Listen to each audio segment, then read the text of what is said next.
Every April Fool's Day, my boyfriend joined his childhood friend in the same cruel prank, pretending to propose to me. Last year, I slipped the ring onto my finger, my heart full of hope. Suddenly, the mechanism snapped tight. Pain shot through my hand and I cried out. He apologized afterward and promised that this year the proposal would be real. As such, I arrived carefully dressed, believing him. Instead, I was met with a face full of cake. He reached out gently, wiping the cream from my face as if it were nothing more than a harmless joke. However, this time I took a step back. After 6 disappointments, I chose to walk away. So why was it that, in the end, he was the one consumed by regret? Every year on April Fool's Day, my boyfriend would team up with his childhood best friend to pull the same prank on me. He would pretend to propose. Last year, the two of them laughed like it was the funniest thing in the world, even though my fingers were almost crushed in the process. Later, he apologized and swore that this year would be different. This year, the proposal would be real. As such, when he called me again, sounding urgent and telling me to come to the place where we had our very first date, I believed him. I curled my hair, got my nails done, and spent extra time perfecting my makeup. I picked out a brand new outfit and even drafted the announcement post I was going to share once everything became official. However, the second I stepped through the door, smiling and full of excitement, a thick slab of cake cream slammed straight into my face. Laughter burst out from among the crowd and a girl's voice rang out, bright and smug. "I told you Whitney would show up, Nolan. You lost." Nolan Jones walked over and, just like always, gently wiped the cream off my face. "You got all dressed up," he said with a soft smile. "It's a shame about the outfit." Then he added, like it was nothing, "I made a bet with the guys about whether I could get you to come. I said you wouldn't.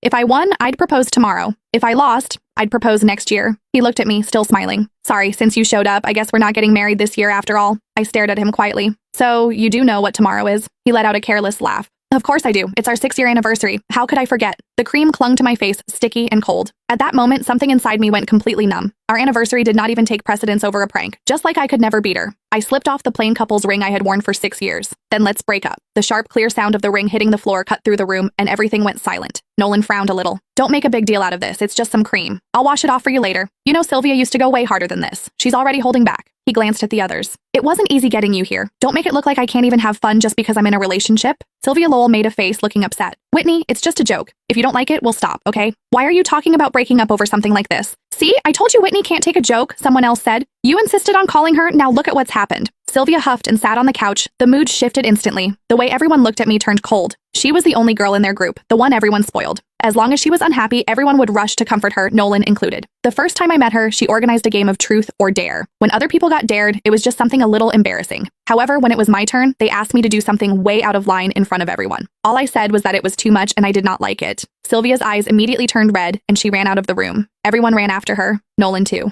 The welcome party that was supposed to be for me ended with me sitting there alone. He never said anything about it afterward, but from that day on, he never brought me to their gatherings again, unless Sylvia said it was okay. Then Nolan looked at me, his brows pulled tight. "Whitney, apologize to Sylvia. Before, I would have swallowed everything. I would have forced a smile